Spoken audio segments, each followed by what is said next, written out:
Բարեձեզ սիրելի հայրենակիցներ, ողջունում եմ ձեզ Համենայության մայրաքաղաք Երևանից։ Այսօր մարտի 19 է 2025 թվական։ Կխոսենք աշխարհաքաղաքական տարածաշրջանային ներպետական ուշագրավ թեմաներից, որոնք կներկայացնեմ իմ մեկնաբանությամբ։ Անդրադառնանք ամենակարևոր թեմային թերևս Ամերիկայի Միացյալ Նահանգների նախագահի Ռուսաստանի նախագահի հեռախոսազրույցի արդյունքներին, նախաբանը թե ինչ էինք սպասում այդ հեռախոսազրույցից խոսել ենք երեք, հիմա արդյունքները նայենք։ ԱՄՆ նախագահ Դոնալդ Տրամպը հայտարարել է, որ Ուկրաինային տրամադրվող օգնությունը չի քննարկվել Ռուսաստանի Դաշնության նախագահ Վլադիմիր Պուտինի հետ իր հեռախոսազրույցում։ Մենք հիանալի զրույց ունեցանք, այն տևեց գրեթե 2 ժամ։ Մենք խոսեցինք շատ բաների մասին, բայց չենք քննարկել օգնությունը։ Ռուսաստանի նախագահ Վլադիմիր Պուտինի հետ զրույցը շատ լավ եւ արդյունավետ էր։ Երկրների ղեկավարները պայմանավորվել են դադարեցնել հարձակումները էներգետիկ եւ նավթային ենթակառուցվածքների վրա ուկրաինական հակամարտության ընթացքում, ասել է Տրամպը։ Հիմա մենք նախնական մի բան հասկանանք, ելի կշարունակենք։ Դոնալդ Տրամպը հույս ուներ, որ գոնե 30 օրյա զինադադար կլինի։ Այսինքն ինքը նախապես խոսեց Ուկրաինայի հետ, Ուկրաինան մեծ դժվարությամբ հիշում եք նաև այն սկանդալային հանդիպումը Օվալաձև աշխատասենյակում, որից հետո պայմանավորվածություն եղավ այնպես, որ Ուկրաինան ասեց համաձայնենք գնանք 30 օրյա դադարեցմանը պատերազմի։ Այդ ունեցածով Տրամպը խոսեց Պուտինի հետ հույս ունենալով, որ դա կհամոզի կանի։ Բայց արդյունքում, երբ որ ասենց օգտակար հանդիպում ունեցանք, օգտակար հանդիպման արդյունքում զինադադար չեղավ 30 օրանոց։ Ընդամենը եղել է զինադադար, այսպես ասած, 30 օրանոց նպատակային հարված չհասցնել էներգետիկ օբյեկտներին։ Վերջ, պատերազմը շարունակվում է։ Այսինքն Ուկրաինային էլ զինելու, հետախուզական տվյալներ տալու հետ կապված նույնիսկ հարցը չի էլ քննարկվել, որովհետև եթե զինադադարի չես գնում, էլ քո հետ ով պետք է քննարկի Ուկրաինային զինել թե չէ կամ հետախուզական տվյալներ կա թե չէ, թե որովհետև Տրամպն ասում էր, այդ ամեն ինչին կանդրադառնանք խաղաղության պայմանագրից հետո, զինադադարի հետո, բայց դա տեղի չունեցավ։ Հիմա երբ որ օգտակար է համարում Դոնալդ Տրամպի հետ հանդիպումը, նա ասում էր պատերազմը պետքա ժամ առաջ դադարեցվի, անգամ որ ասեց մինչև Օվալաձև աշխատասենյակ մտնելը, որը պարզ էր անիրատեսական էր, բայց ի վերջո իր ցանկությունը դա էր ամեն օր մարդամեռնում եւ այլ, որ նույնիսկ մի պահ ասեց անգամ կդադարացնեմ զիները Ուկրաինայի, որովհետեւ չի համաձայնում խաղաղության գնալ։ Այտենց ոնց կլինի։ Հիմա Ուկրաինան համաձայնվել է խաղաղության գնալ, Ռուսաստանը չի համաձայնվել խաղաղության գնալ։ Ընդամենը հարցն է էներգետիկ օբյեկտներին չխփել։ Այսինքն պատերազմը շարունակվում է, Ուկրաինային պետքա ամերիկան զինի, որովհետև ինչ ունի նեղանալու Ուկրաինայից։ Ուկրաինայից նեղացել էր, որ չի ցանկանում խաղաղության գնա, Ուկրաինան համաձայն է։ Ուկրաինան համաձայնել է պայմանագիրը կնքել այն հանածոների հետ կապված։ Եվ եթե Տրամպը խոսում է Պուտինի հետ եւ գոհ է այդ հանդիպման արդյունքից, որ այսինքն միայն էներգետիկ օբյեկտներին չհարվածելը բավարար է, ուրեմն նշանակում է պատերազմը պետք է դա շարունակվի եւ ինքն է պետք է Ուկրաինային տա համապատասխան զենքը, որ բամարդ չի զոհվելու։ Ինչքան էլ որ վատ է էներգետիկ օբյեկտներին հարվածելը, բայց ի վերջո էներգետիկ օբյեկտներին հարվածում են, որպեսզի արագացնեն պատերազմը ավարտելը։ Այսինքն այնպիսի հարվածներ հասցնեն, որ ստիպված լինեն գնան պատերազմի դադար։ Իսկ եթե էներգետիկ օբյեկտներին էլ չես հարվածում, պատերազմը կարող է շատ ավելի երկար է։ Այսինքն բայել արդյունքում որը մնաց, որ շատ արագ օր առաջ դադարացնենք, որպեսզի մարդիկ չզոհվեն։ Արդյունքում նշանակում է ոչ մի բանի էլ այս պայմանավորվածությունները չհասան։ Ռուսաստանը ունի իր տեսակետները, թե ինչ է ինքը ուզում, ինքը ցանկանում է Ղրիմ, ցանկանում է այդ 4 մարզերը, նույնիսկ երբ որ ամբողջական վերահսկողություն չի սահմանել դրանց վրա, Դոնեցկի վրա, Լուգանսկի վրա, Զապորոժիա, Խերսոն եւ մեկ է Ղրիմը ասեցինք, ինքը դա է ցանկանում, եթե դա ինքը կստանա, նոր կմտածի զինադադարի մասին։ Իսկ դա չի ստանա։ որովհետև Ուկրաինան դրան չի համաձայնվում, այսինքն զինադադար տեղի չի ունենալու։ Սա այն էր, որի հետ կապված Դոնալդ Տրամպը իր ժողովրդին նախընտրական պատմում էր, թե ինչքան կարևոր է գնալ խաղաղության, եւ զարմանում ենք, թե մարդիկ ոնց կարային դրան հավատան, երբ որ դա անիրատեսական բաներ որ կատարվեն։ Թե ոչինչ, հիմա ինչ եղել, հիմա մենք փաստն ենք նայում։ Ի վերջո արդյունքում ինչ եղավ։ Իհարկե էներգետիկ օբյեկտներին նաև հարվածելու հետ կապված էլ նայենք այսպիսի մի բան։ Ձմեռվա դաժան պահերը անցել են, հիմա դեպի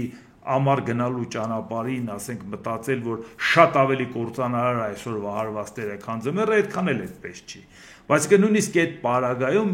ինչքան էլ որ կարևոր լինի էներգետիկ օբյեկտներին չհարվածելը, այսօրվա ուկրաինական դրոններն ավելի արդյունավետ են աշխատում եւ Ռուսաստանը պակաս շահագրգռված չի, որ իր օբյեկտներին չհարվածեն։ Այնպես որ սա առանձնապես որևէ ձևով չտարավ խաղաղության, հետագայում իհարկե ասում են էլի կբանակցենք, կգնանք խաղաղության։ Բայց ուղղակի սկիզբը ֆիքսենք մի բան, որ այն որ հիմա էսա արդեն ունենք Ուկրաինայի պայմանավորվածությունը Պուտինի հետ համաձայնության են գալու պատերազմը դադարեցնում ենք, լավ էլ Պուտինի հետ համաձայնության են գալի, պատերազմը շարունակում ենք։ Ուղղակի մի քիչ բարոյական ռելսերի վրա ենք տեղափոխում պատերազմը, այսինքն չխփենք էներգետիկ օբյեկտներին։ Այն էլ որ դա երկուսի շահերից էլ բխում է։ Հիմա նայենք Ուկրաինայի նախագահ Վոլոդիմիր Զելենսկին հայտարարել է, որ այսօր հեռախոսազրույց կունենա նախագահ Տրամպի հետ։ Մենք նրա հետ կքննարկենք հետագա քայլերի մանրամասները։ Կարծում եմ նրանից կլսեմ Պուտինի հետ իր ունեցած զրույցի մանրամասները, ասել է Ուկրաինայի նախագահը։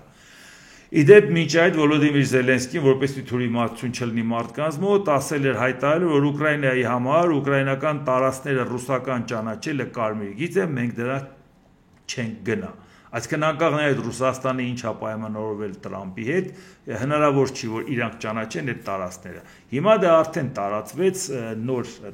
տեղեկատվություն, որ Սպիտակ տան աշխատակազմի ղեկավարի տեղակալ Դան Սկավինոն հայտնել է, որ տեղի է ունենում ԱՄՆ նախագահ Դոնալդ Տրամպի եւ Ուկրաինայի նախագահ Վոլոդիմիր Զելենսկու հեռախոսազրույցը։ Դե դեռ չի ավարտվել, մինչեւ մենք հիմա եթեր ենք մտնում, կավարտվի, դեռ կտարածվի, մի հատ քննարկենք, կհասկանանք ի վերջո ինչ պայմանավորվեցին, անպայման ձեզ այդ մասին տեղյակ կպահեմ վաղը, նախնական ուղղակի այն ինչ-որ սպասումներ էին առաջացրել այդ զանգից, հասկացաք, որ այդ սպասումները առանձնապես տեղի չունեցան։ Ռուսաստանի Դաշնության նախագահի մամուլի քարտուղար Դմիտրի Պեսկովը հայտարարել է. Ես մեծ վստահությամբ կարող եմ ասել, որ նախագահներ Պուտինն ու Տրամպը լավ հասկանում, վստահում են միմյանց եւ մտադիր են քայլ առ քայլ կարգավորել ռուս-ամերիկյան հարաբերությունները, ասել է Կրեմլի ներկայացուցիչը։ Հերթական անգամ ուշադրություն դարձրեք։ Այսինքն խոսքը գնում է երկու պետության ղեկավարների միջև, ոնց որ երեք ասում էր իրանք, լավ բարեկամներ են, վաղեմի բարեկամներ են, շատ լավ բարեկամներ են։ Այսինքն իհարկե միջպետական հարաբերություններում շատ կարևոր է նաև անձնական շփումներն ու այդ շփումների որակը, որքանով են իրանք մոտ։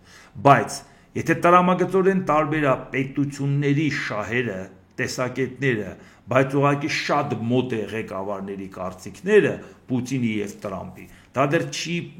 դրա համար իրանք հստակ տարանջատում են, որ դա խոսքը գնում է Պուտինի եւ Տրամպի միջև է վստահություն, փոխադարձ վստահություն, որը ցանկանում են դրանով քայլ առ քայլ կարգավորել Ամերիկայի եւ Ռուսաստանի հարաբերությունները։ Այսինքն եթե վաղը Տրամպը չլինի կամ Տրամպը հասկանա, որ Պուտինի այդ մոդիկությունը խանգարում է իրան, խայտառակ է անում իրան, իր պետության ներսում էլ աշխարհում էլ Ամերիկան կորցնում է իր աշխարհաքաղաքական կշիռը եւ Տրամպը վերանայի իր քաղաքականությունը եւ մեր պատկերացման վերադառնա Ամերիկային բերի այն դիրքին, որը ինքը ուներ աշխարհում,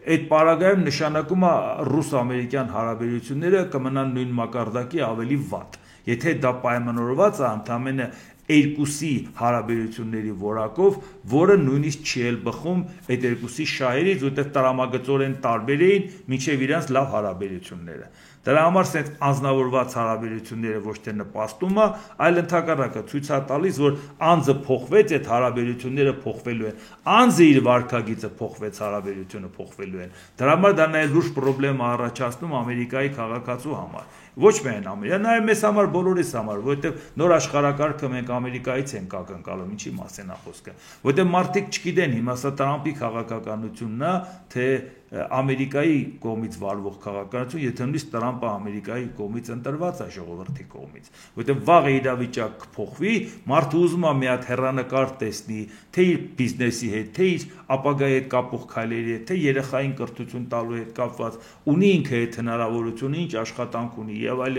վստահի հավատա իր վաղվա օրվան, բայց չգիտի, հիմա ինքը հարմարվի Տրամպի քաղաքականությանը, թե կարող է վաղը Տրամպը արտանա, ասի չէ, Ռուսաստանը չարաշահեցին վստահությունը, հարվածում ենք Ռուսաստանին կամ սանկցիաներ ենք կիրառում։ Կամ էլ թե չէ իր մոտ իրավիճակ փոխվի եւ որի պարագայում փաստորեն մեկ ուրիշը գա լրի ուրիշ քաղաքականություն վարի, կտրականապես մերժի այս ամեն ինչը։ Այդ անորոշությունը շատ վատ է, իսկ առավել եւս աշխարհի համար էլ շատ վատ է, իսկ Հայաստանը որպես փոքր պետություն, որ ցանկացած անզգույշ քայլից կարող է պետականություն վտանգի, շատ լավ պատկերացնում եք, թե ինչի ենք մենք ավելի շատ փորձում ինֆորմացված լինել եւ ավելի շատ տիրապետենք աշխարհաքաղաքական իրավիճակի, որովհետեւ մեր համար դա կենաց մահու կռիվ է։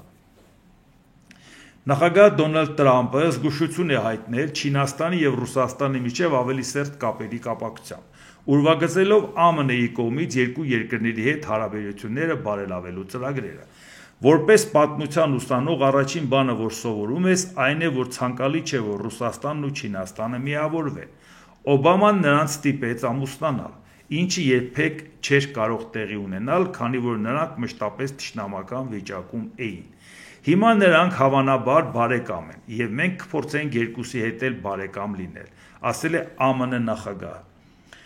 Տրամպը կասկածի տակ է դրել Մոսկվայի եւ Պեկինի երկկողմ հարաբերությունների հիմքերը, նշելով, որ դրանք բնական չեն։ Հնարավոր է, որ այժմ նրանք բարեկամական են տրամադրված, բայց մենք եւս պատրաստվում ենք բարեկամական հարաբերություններ պահպանել երկուսի հետ։ Տրամպի խոսքով Չինաստանը մեծապես ԱՄՆ-ի կարիքն ունի առևտրի ոլորտում, սակայն անհրաժեշտ է կրճատել դեֆիցիտը, իսկ Ռուսաստանը կցանկանար դառնալ ԱՄՆ-ի տնտեսական հզոր մի մասը։ Մի քանի անճշտություններ, որի մասին մենք խոսենք։ Նախ,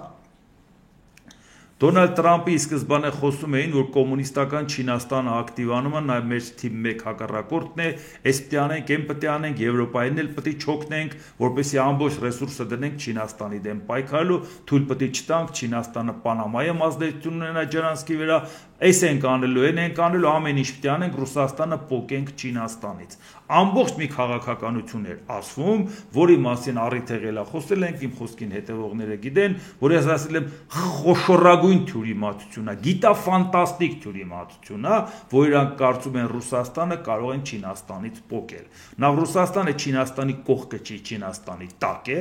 եւ երկրորդ, Ռուսաստանը լավ գիտի, ավելի լավ է Չինաստանի տակը լի, քան հարաբերությունները կարգավորելով Ամերիկայի Միացյալ Նահանգների ներկայիս ադմինիստրացիայի հետ, հավատա, որ դա կարող է երկարաժամկետ կտրվածքով հաջողության բերի։ Ոչ մի պարագայում ինքը չի հարկադրվի Չինաստանի հետ, նույնիսկ եթե ինչ որտեղ մրցակցային հարաբերություններ կա, նույնիսկ եթե ինչ որ միտեղ հակասություններ կա, որտեղ վաղը ինքը ընկնելու է Չինաստանի հույսը, ինքը այդ սխալը չի անի Ամերիկայի շնորհիվ, Ամերիկայի հույսով Չինաստանի դեմ դուրս գա, որտեղ Չինաստանը դա իրեն չի ների։ Իսկ ինքը լավ է հասկանում, իսկ հարց է ծագում, ընդամենը մի քանի օր առաջ Տրամպի ադմինիստրացիան խոսում էր Չինաստանին պատժելու մասին։ Այսօր Տրամպն ասում է, պետք է հավասար մերձենանք հարաբերությունները, ոչ թե Ռուսաստանի հետ մոտենանք, Չինաստանից պոկենք, Չինաստանին մեկուսացնենք, այլ Ռուսաստանի ու Չինաստանի հետ մերձենանք։ Ժողովուրդ, դուք ընդհանրապես ձեզ լսում եք, թե ձեր ասածները մենք ենք լուրջ ընդունում, մենք ստեղ լսում ենք, ձեզ ասում ենք ժողովուրդ, դուք ձեր ասածից ընդհանրապես խաբար եք։ Մի քանի օր առաջ դուք Չինաստանին հասկացաք, որ Չինաստանին ոչ թե չկարողացաք մեկուսացնել, այլ Չինաստանը փորձեց Ամերիկային մեկուսացնել, իր ծառայություններն առաջարկեց թե Գազայի հետ կապված, թե տարբեր տեղեր, թե բանակցություններ սկսեց բոլոր ուղղություններով եւ հասկացաք, որ դա չաշխատեց։ Չաշխատեց, դե վերեք Չինաստանի հետ լավ լինենք։ Բայց դա էինք ասում, որ կանգնում ասում եք կոմունիստական Չինաստանի դեմ պետք է պայքարենք։ Ինչի բան էր, Սաուդյան Արաբիայի թագավորը սոցիալ-դեմոկրատ էր, այսինքն այդ դուք ինչից ելնելով եք, դուք ինչ է, որովհետեւ պետության հետ համագործակցությունը կարելի է կարծել, բոլորը այն չափորոշիչներով եք գնում, թե կոնկրետ ասենք իրաց մոտ ժողովրդավարության ինչ մակարդակ է, բայց այդպիսի սեր խոստովանելը Սաուդյան Արաբիայի թագավորին, որ եթե դու մի $1 տրիլիոն ներդրում անես Ամերիկայում, հատուկ կգամ քու դուրը, կգամ քեզ այդտեղ կտեսնեմ, տրադիցիաներ կխախտեմ, չեմ գնա բարեկամ պետություն, այն ամենամեծ բարեկամը դու ես, փողն է բարեկամը, մնացածն ինչ։ Այսինքն մենք այս ամեն ինչը գիտենք, չէ՞, այդ ամեն ինչի մասին խոսել ենք։ Իսկ հիմա արդեն էապես վերանայվում է, հա, բերեք հիմա Չինաստանի հետ հավասար լավանանք, ոնց որ Ռուսաստանի։ Չի աշխատելու դա։ Բացարձակ, էս էլ չի աշխատելու, ոչ միայն նա չէր աշխատելու, էս էլ չի աշխատելու։ Ավելի լավ է վերանայի Դոնալդ Տրամպը իր քաղաքականությունը Ռուսաստանին որպես ագրեսոր խաղաղություն պարտադրի, որի պարագայում Չինաստանը որ մենակ մնա, հաստատ դուրս չի գա Ամերիկայի դեմ, որովհետև Ամերիկան Ռուսաստանի խաղաղություն պարտադրելու դեպքում ինքը նրան պարտադրում էր, գումարած ոչ միայն Ամերիկան, նաև հավաքական Եվրոպան, գումարած դրան Կանադան, գումարած Ավստրալիան, գումարած Ճապոնիան եւ Հարավային Կորեան, լավ մի հատ հերթով ամբողջ ցուցակը նայեք։ Այ դրա դեմ իսկ այդ դեպքում Իրանը շատ զգուշավոր էր։ Հուսեին Կորեան թեկուզ սկսեց կամած զորք տալ, բայց մինչև այդ շատ զգուշավոր էր։ Չէր էր ուզում խոստովանել, որ ինքը զենք է տալիս։ Չինաստանը ընդհանրապես ցույց էր տալիս, որ ինքը զինելու հետ ոչ մի առնչություն չունի։ Այսինքն այս ամեն ինչի պարագայում Ռուսաստանի շարքից անելու դեպքում Չինաստանը ավտոմատ կերպով դառնում էր գործընկեր, որտեղ դուրս չէր գա հավաքական արևմուտքի դեմ, ոնց որ մինչև Տրամպի գալը մենք 2022 թվականից բոլոր խոսույթներում ասել ենք հավաքական արևմուտք, որտեղ մեր մտքով անգամ չի անցել Ամերիկային, Եվրոպայից տարանջատենք։ Ուղղակի որևէ ձևով նման հարց չի եղել, որ քննարկվեր։ Դրա համար եմ ասում, հիմա Էս էլ երևի որոշ ժամանակ հետո Դոնալդ Տրամպը ստիպված կլինի նաև դա էլ վերանայել։ Այո, Չինաստանը համախառն ներքին արդյունքի 35% ապահովում է Ամերիկայի շուկայի հաշվին, բայց նույնիսկ այդ պարագայում Չինաստանին չես կարող կախվածության մեջ դնել։ Չինաստանին կախվածության մեջ կդներ, եթե Ռուսաստանին մեկուսացնեիր։ Եթե Ռուսաստանին չես մեկուսացրել, Չինաստանին կախվածության մեջ չես դնի։ Չինաստանը ավելի շուտ դու Չինաստանից կախված կլես, քան հակառակը։ Էլ չենք ասում Չինաստանին ունեցած արտաքին պատկը, չնայած դա այդքան սարսափելի թիվ չի, դա չի էական, բայց այնուամենայնիվ կախվածությունը Չինաստանից Ամերիկան ունի, ոչ թե հակառակը։ Այն դեպքում, երբ որ շատ հանգիստ Ռուսաստանի հարցը լուծելով, կյանքում Չինաստանի մտքով չէր անցնի դուրս գար Ամերիկայի եւ հավաքական արևմուտքի դեմ։ Իմաստել չէր լինի, ինքը ինչի պիտի հակառակվեր որ։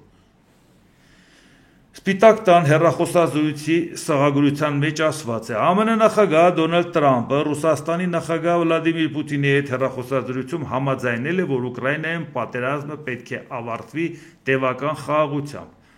Զեկույցում չի նշվում, որ Պուտինը համաձայնել է 30-օրյա հրադադարին, որը հաստատվել է Տրամպի կողմից եւ աջակցում է Ուկրաինային։ Այսինքն այն ինչի մասին խոսում ենք։ Այսինքն Պուտինը նման համաձայնություն չի տվել եւ նման հաստատ չի արել։ Կրեմլը հայտնել է, Պուտինը կողմ է արտահայտվել Ռուսաստանի եւ Ուկրաինայի կողմից էներգետիկ ենթակառուցվածքներին փոխադարձ հարվածներից 30 օրով հրաժարվելու մասին Տրամպի գաղափարին եւ նման հրաման է տվել զինվորականներին։ Այսինքն բոլոր կողմերից հաստատեցին, որ խոսքը ընդամենը էներգետիկ օբյեկտներին հարվածելու 30-օրյա դադարի մասին է։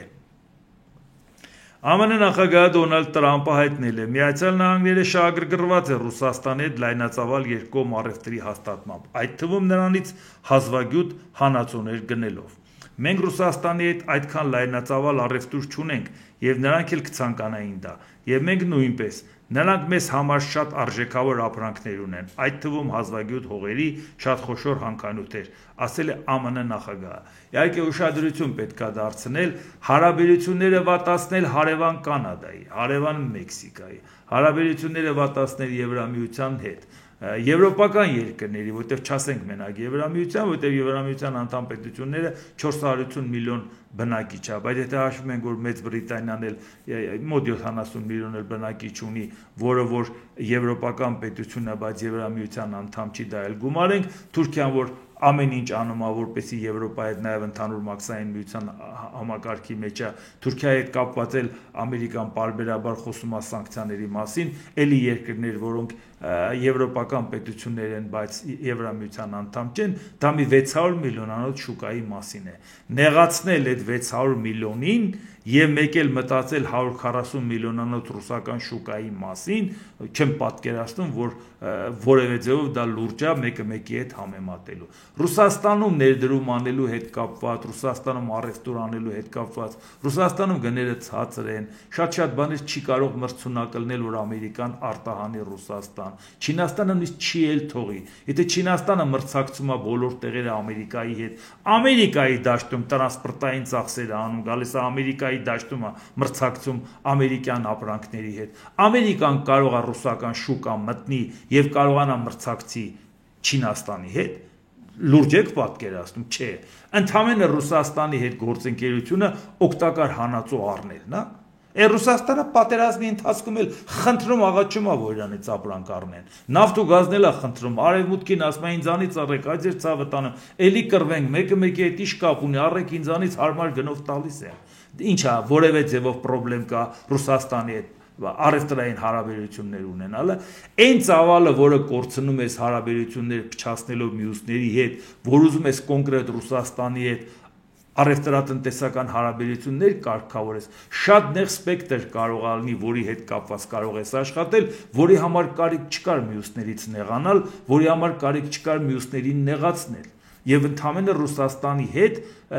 որևէ ձևով արդարացված չի դա։ Իհարկե կյանքը ցույց կտա, որ դա էլ հետո կարճ ժամանակ հետո կհասկանան, որ գերագնահատված էր Ռուսաստանի շուկային եւ գերագնահատված է Ռուսաստանի հանածոները առնելու համար այսքան զիջումների գնալը, որովհետեւ դա նույնը կարելի է շատ հանգիստ ստանալ, շատ ավելի այլ ձևերով առանց որևէ խնդիրների։ Սպիտակ տան հայտարարության մեջ ասվում է Պուտինն ու Տրամպը կիսում են այն տեսակետը, որ Իրանը երբեք չպետք է հայտնվի Իսրայելին ոչնչացնելու դիրքերում։ Ստեղ էլ մի հատ հասկանանք իրականում ինչա կատարվում։ Այսինքն ինչ են ուզում ասել, Ռուսաստանը համաձայն է,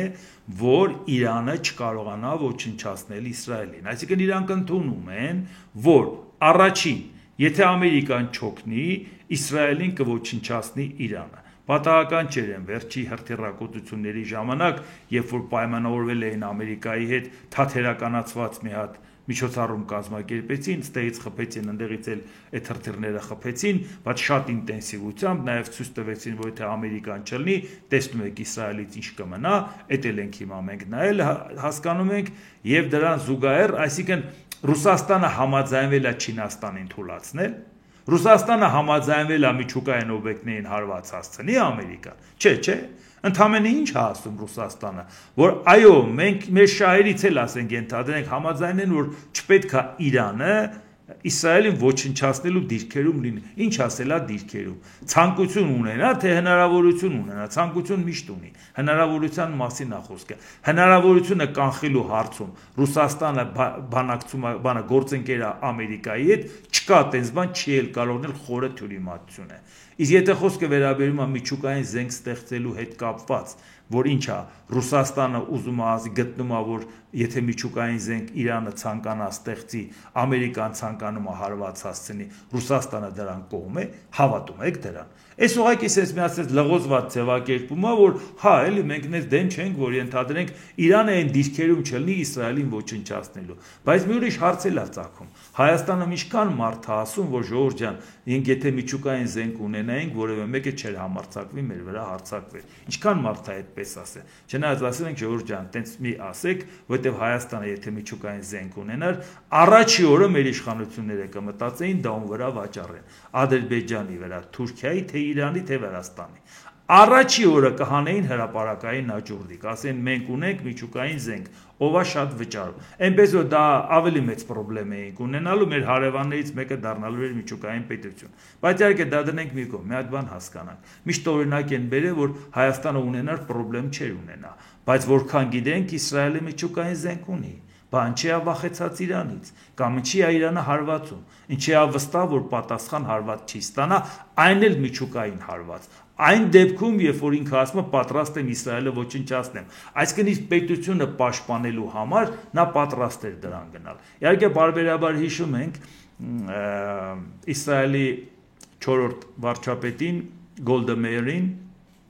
որն ասում որ անդադ խոսում էին ի վերջո միջուկային զենք ունեք թե չէ, նրա պատասխանը որ շատ հստակ էր, նախ մենք միջուկային զենք չունենք եւ երկրորդ մենք այն կօգտագործենք անհրաժեշտության դեպքում։ Այսինքն խնդիրը սա է, չասելով նաև ասել ամեն ինչ։ Այն աշճանի հետ խորհրդավորությունը պահպանված, որ ընդամենը վերջերս անգամ, երբ որ Համասը հարձակվեց Իսրայելի վրա, Էրդողանը ասում էր, ախ իմանանք էլի միջուկային զենք ունի թե չէ, որ իմանանք չունի, այնա կհարձակվենք, գիտեք ինչ կանենք։ Այսինքն անգամ Էրդողանի հետախուզությունը չէր տվել են հարցի պատասխանը միջուկային զենք ունեն թե չէ, բայց ինչպես տեսնում եք, Իսրայելը վախեցած է, որ Իրանը եթե Ամերիկան չօգնի կոչնչացնի, բայց ինչի՞ չես մտածում, որ կարող ես միջուկային զենք կիրառել, կամ ինչի՞ ես մտածում, որ ինչի՞ չի Իրանը վախենում, որ դու դա կարող ես կիրառել։ Ուրեմն մի բան ստեղ այնքան էլ այնպես չի, որի հետ կապված մենք պետք է հասկանանք նաև մի բան, եթե Դոնալդ Տրամպը Պուտինի հետ պայմանավորվում է, որ ասում է Իրանին այդքան մի օգնի,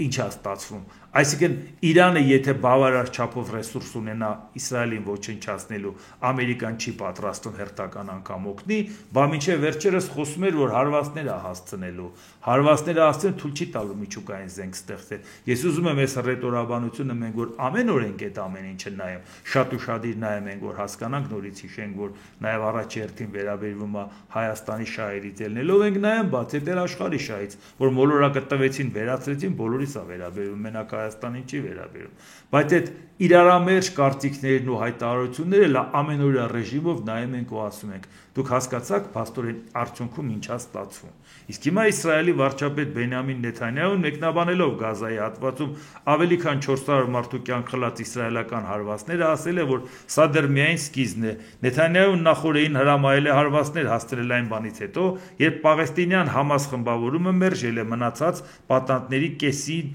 ազատելու Իսրայելի պահանջները, որպես հրադադարի երկարաձգման նախապայման։ Սպիտակ տունը հայտնել է, որ հարվածների հարցով Իսրայելը խորհրդակցել է Վաշինգտոնի հետ եւ աջակցություն հայտնել այդ գործողություններին։ Այլ այս հարցում էլ էլի այդ հարցով բարբերաբար խոսել ենք, հիմա սա էլ է նորից էլի մեր տարածաշրջանում լարվածություն մտցնում, հարցը նա է, որ եթե Իսրայելը պաշտպանվում էր Համասի հարձակումից, երբ որ նրանք հարձակվեցին Իսրայելի վրա, շատ ենք խոսել այդ մասին, որ իհարկե Իսրայելը ինքնապաշտպանելու իրավունք ունի, հարձակվել են, մարդկանց պատանդ են վերցրել, տարածքներն են ավիրել եւ այլ, հրթիռակոծել են, հետո գլուխներն է գովում են, թե մանրակրկիտ ամիսներով պատրաստվել ենք, այսինքն որևէ պատճառ չէր տվել Իսրայելը, որ հարձակվեն եւ բնական է, որ շատ-շատերը աշխարհում խոսում են նրա մասին, որ Իսրայելը ինքնապաշտպանության իրավունք ունի։ Բարբերաբար ես էլ եմ այդ մասին խոսել, որ իսկ ինչի պետք է չունենա, որ ՄԱԿ-ի կողմից ճանաչված պետությունը չես ճանաչում, ուզում ես ոչնչացնել, չպաշտպանվի։ Բայց երբ որ Իսրայելը իմ կարծիքով գերագնահատեց Դոնալդ Տրամպի աջակցությունը եւ ոգևորված արդեն ընդունեց, որ ոչ թե Համասը վերացնել, իսկ Համասը վերացնելու շատ-շատերն են կողմ, այդտեղ խնդիր չկա։ Ահաբեկչական կառույցը, ես նույնիսկ զարմանում եմ, որ Հայաստանում Համասին համակրողներ կա, ասում են ժողովուրդ ջան, իսլամիստ ահաբեկիչներին դուք ինչի եք համակրում։ Այսինքն ինչքան ուզում եք մեկին չսիրեք, այն աշճանի չեք սիրում, որ իսլամիստ ահաբեկիչներին եք համակրում։ Բայց երբ որ ոգևորվեց գերագնահատելով Տրամպի աջակցությունը, որ կանգնեց ասեց անգամ ինքնավարությունը Պաղեստինի կվերացնենք, անգամ Պաղեստինը դատարկելուն կնպաստենք, արդեն իր պայքարը Համասի դեմ այդքան էլ աշխարհի աչքում չի երևում որպես պաշտպանվել, որպես իր անվտանգությունը պաշտպանել եւ արդեն լրիվ ուրիշ ձևի է այդ ամեն ինչը դա Իսրայելը նաեւ այդ հարցում մեկուսացված է Իսրայելին մաքսիմում շատ ավելի ակտիվ պաշտպանում է Տրամպը, բայց դրա դիմաց փոխադարձաբար շատ տեղի նա կորցրեց իր աջակցությունը շատ պետությունների կողմից, որտեղ շատ-շատերը մտածեցին, որ այլևս արդարությունը, ճշմարտությունը Իսրայելի կողմը չի, Իսրայելի կողմներ, քանի դեռ իրան ցանկանում էին վերացնել, չէին ճանաչում։ Բայց եթե ինքը ՄԱԿ-ի կողմից մեկ ուրիշ հայտարարված Պաղեստին պետությունը, որ տենց էլ պետությունը չճանաչեց ՄԱԿ-ը, որտեղ ձևավորվելուց առաջ այդ կռիվները սկսեց, բայց գոնե ինքնավարությունը Իսրայելն համաձայնվել, որ ստեղծվել են, հիմա ոգևորված ասում է այդ ինքնավարությունը պետք է լուծարենք, այնուամենայնիվ ինքը խնդիրներ է ունենալու։ Եվ հիմա մենք տեսնում ենք, որ արդեն եթե այս հարցում արդեն Իսրայելը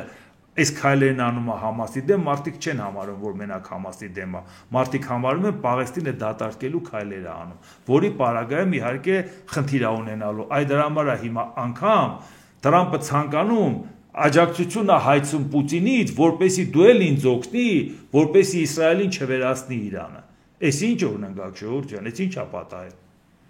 Իսկ հիմա դրան հակառակ Թուրքիայի նախագահ Ռեջեփ Թայիփ Էրդողանը անդրադառնալով Գազայի հատվածին իսրայելական հարվածների վերսկսմանը նշել է, որ անցած գիշեր Գազայի վրա իր դաժան հարձակումներով սիոնիստական ռեժիմը հերթական անգամ ապացուցեց, որ այն անմեղ մարդկանց արյունով սնվող ահաբեկչական պետություն է։ Այսինքն Թուրքիան, որ լավ էլ հարաբերությունները ցանկանում է կարգավորված լինի Ամերիկայի հետ, այս հարցում ընդգծված ձևով դեմ է Ամերիկայի կողմից վարվող քաղաքականությանը։ Ամերիկան ընդհանրապես վերևը կարդացի, որ իրանք ասցին, որ մեզ հետ համաձայնեցված է Համասին հարված հասցնելը, բայց շատերը արդեն Ամերիկայի հետ համաձայնեցվածը ոչ թե նայում են Համասին հարված հասցնել, Համասին վերացնենք, որ Պաղեստինը դատարկենք, նույնիսկ աֆրիկյան պետությունների հետ են բանակցում, արաբական պետություններից հույսը կտրեց Ամերիկայի Միացյալ Նահանգները։ Տրամպը անգամ 30-ով էր տալի, որ արաբական երկրներ կա, որոց հետ ինքը լավ հարաբերություններ ունի, որի պարագայում պետք է որ իրանք իրեն չմերժեն, կատեգորիկ մերժեցին։ Եվ ստիպված հիմա արդեն աֆրիկյան պետությունների հետ են բանակցություն վարում, որևէ հաջողություն մինչև օրս չունեն։ Եվ դրա համար այս պայքարը այլևս արդարության պայքար չի դիտարկվում։ Ամեն դեպքում այս հարցում պետքա ճիշտ հաշվարկեին իրենց ուժերը։ Իսկ հիմա նայենք Հայաստանում ինչ է կատարվում, համեմատենք, մի հատ հասկանանք, թե այս աշխարհաքաղաքական իրավիճակի հետ կապված մեր մոտ ինչ է կատարվում։ Վարչապետ Նիկոլ Փաշինյանը գրել է. Հայաստանի եւ Ադրբեջանի միջև խաղաղության համաձայնագրի նախագիծը համաձայնեցված է եւ սպասում է ստորագրման։ Ես պատրաստ եմ իմ ստորագրությունը դնել այդ փաստաթղթի ներքո։ Եզրափակել է Փաշինյանը։ Մի հատ էլ այսօր երկրորդ հայտարարությունն էր, դա էլ կարդամ, երկուսը միասին ասեմ իմ գնահատականը։ Հայաստանի եւ Ադրբեջանի միջև խաղաղության համաձայնագրի նախագիծը համաձայնեցված է եւ սպասում է ստորագրման։ Իմ հանձնարարականը Հայաստանի ՊՆ-ին հստակ է։ Հրադադարի ռեժիմի ոչ մի խախտում չանել։ Հայաստանը գնում է խաղաղության եւ ոչ թե պատերազմի։ Հիմա հերթով նայենք։ Նախ ես որ կարդացի, մի քիչ զարմացա, որովհետեւ անգամ մտա նայեցի Նիկոլ Փաշինյանի ընտանեկան կայքը, որտեղ գրած էր խաղաղության համաձայնագիր, ոչ թե պայմանագիր։ Հետո նայեցի, որ երկրորդն էլ է գրած համաձայնագիր, այսինքն ընդհանրապես թյուրիմացություն չէր։ Երկուսն էլ գնացել է համաձայնագիր։ Մտա իր Facebook-յան էջը, որտեղ ինքը ուղիղ դեմքով է խոսում, այնպես որ նյութերը ասես ինքն է գցում, էլի։ Այսինքն նենց էլ չի, որ երրորդ դեմքով գցվի, որ Նիկոլ Փաշինյանն ասել է, այլ ես ասեցի, ես արեցի, այսինքն ես եմ այս նյութերը գցում։ Առավել եւս, եթե ինքն է գցում, ինքը համաձայնագիրն ու պայմանագիրը իրար հետ չի տարբերում, այսինքն ինչն է ստորագրել, համաձայնագիր թե պայմանագիր։ Նախագիծը ինչ է։ Դրանք իրականորեն իրարից տարբերվող բաներ են, ժողովուրդ ջան։ Խայտառակորեն տարբերվող, նույնիսկ չեմ խոսում պայմանագրի եւ համաձայնագրի ծավալների մասին, զուտ իրավական առումով հանգիստ թողնենք դա։ Խաղաղության պայմանագրի ու խաղաղության համաձայնագրի մասին։ Դուք երբևիցե լսել եք Թուրքմենչայի համաձայնագիր, Գյուլիստանի համաձայնագիր, Եգիպտոս-Իսրայել համաձայնագիր, այդ բոլորը պայմանագրեր են։ Համաձայն փոխադարձ պարտավորություններով, ինչ համաձայնագիր։ Եվ որպեսզի տարբերությունը էականորեն պատկերացնենք նաև, էլի մի հատ օրինակի վրա բերեմ, պատկերացնենք։ 1978 թվականին Ամերիկայի Միացյալ Նահանգների նախագահի մերձքաղաքային կեցավայրում Քեյփ Դեյվիդում ստորագրվել է երկու համաձայնագիր՝ Եգիպտոսի եւ Իսրայելի միջև։ Եգիպտոսից ստորագրեց նրա նախագահը Անվար Սադաթը, Իսրայելից վարչապետ Մենահեմ Բեգինը։ Ամերիկայի Միացյալ Նահանգների նախագահն էր 39-րդ նախագահ Ջիմի Քարտերը։ Ուշադրություն, երկու համաձայնագիր, որովհետև այդ համաձայնագրերով սկզբունքներն էր համաձայնեցված, որպեսի 79 թվականին կնքվեր պայմանագիր արդեն Վաշինգտոնում, էլի նույնից այդ երեքի կողմից։ Իհարկե նույնիսկ այդ համաձայնագրերը շատ կարևոր էին, որ առաջի արաբական պետությունն էր, որ Եգիպտոսը ճանաչում էր, խաղաղության էր գնում, շատ արժեքավոր էր։ Այն աշճանի արժեքավոր, որ խաղաղության Նոբելյան մրցանակ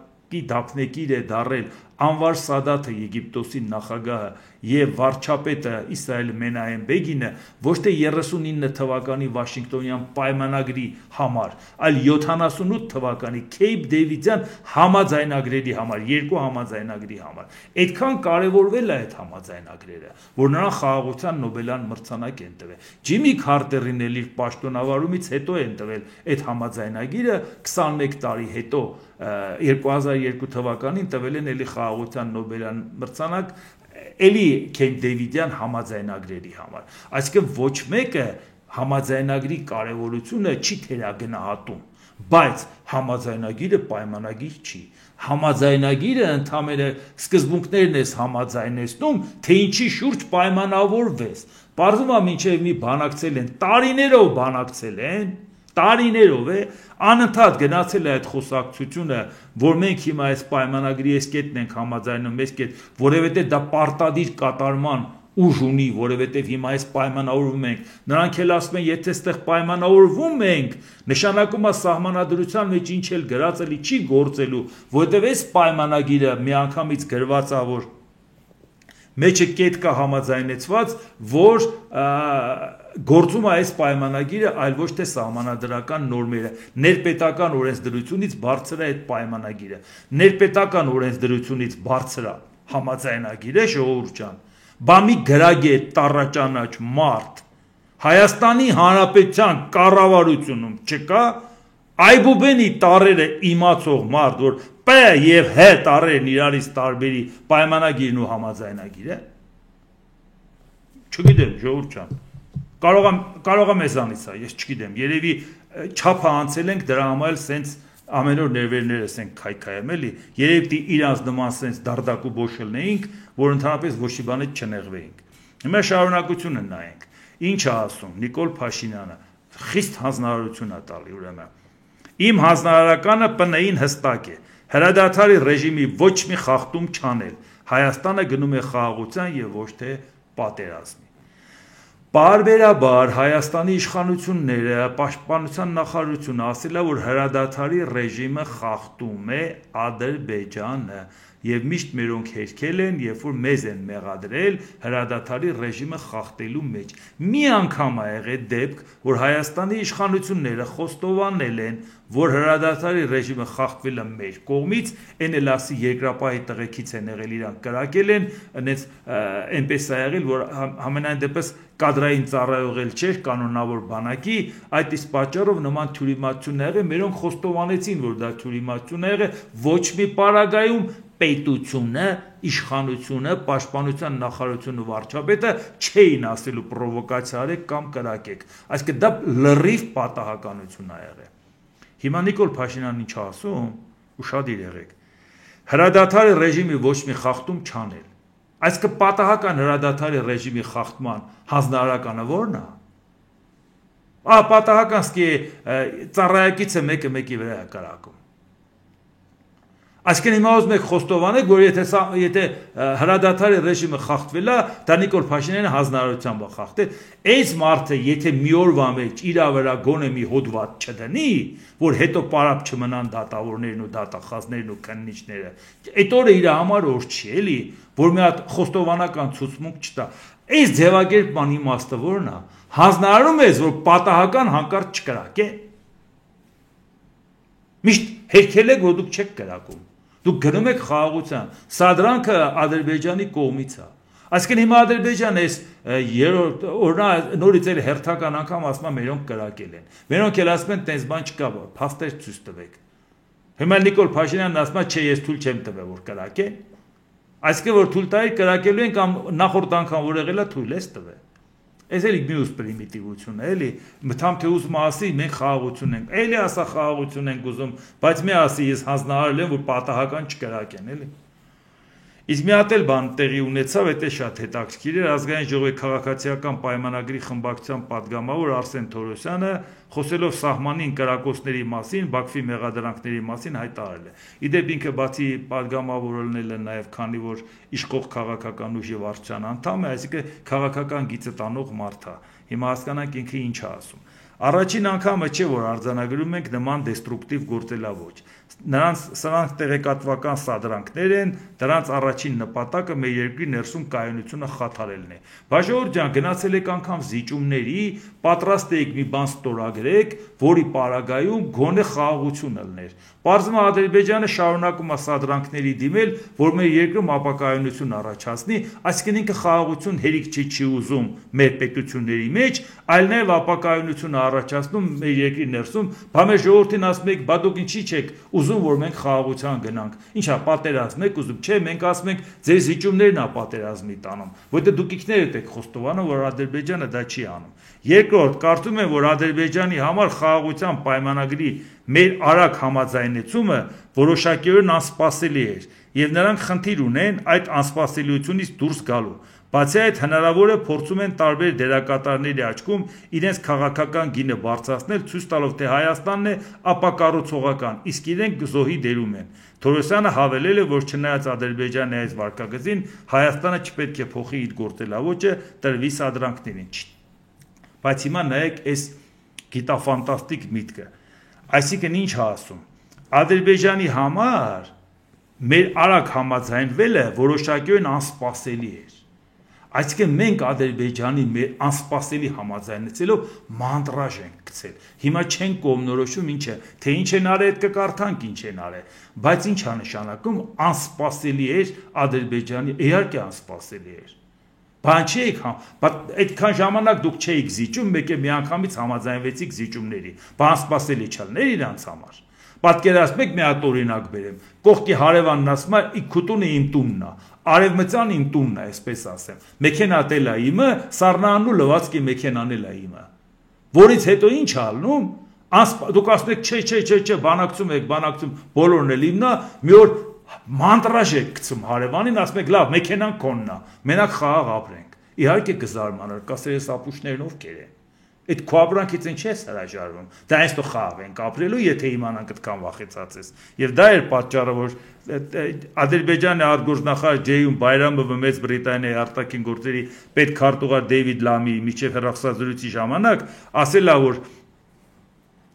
Բայրամովն ընդգծել է, որ չնայած խաղաղության համաձայնագրի տեքստի շուրջ բանակցությունների ավարտին, համաձայնագիրը ստորագրելու համար անհրաժեշտ է համապատասխան փոփոխություններ կատարել Հայաստանի սահմանադրության մեջ Ադրբեջանի նկատմամբ տարածքային պահանջները վերացնելու համար։ Միաժամանակ նշվել է ԵԱԿ Մինսկի խմբի եւ այլ համապատասխան կառույցների վերացման կարեւորությունը։ Այսինքն փաստորեն ստացվում է այնպես, որ Ադրբեջանը ավելի կոշտ ու կատեգորիկ ասում է, դուք պետք է սահմանադրությունը փոխեք։ Ինչպես տեսնում եք, նաև Ամերիկայի Միացյալ Նահանգների զանգից հետո ավելի կատեգորիկ սահմանախախտման դեպքերը նորից, այսօր էլի նորից SOL են նշել սահմանը խախտելու դեպքի հետ կապված։ Եվ շատ կատեգորիկ նաև ասում են, որ պետք է այդ բանը փոխվի։ Ես ուղղակի ուզում եմ դա մենք նայենք, որ փաստորեն այն ինչը որ հանկարծակի բերեցին Արսեն Թորոսյանի կարծիքով Ադրբեջանի մանտրաժից տեղը չի գտնում, ինչ անի, լավ էլ տեղը գտել է, ավելի կատեգորիկ ասում է, համաձայնվել ենք, էս կա, բայց գնացեք սահմանադրությունը փոխեք,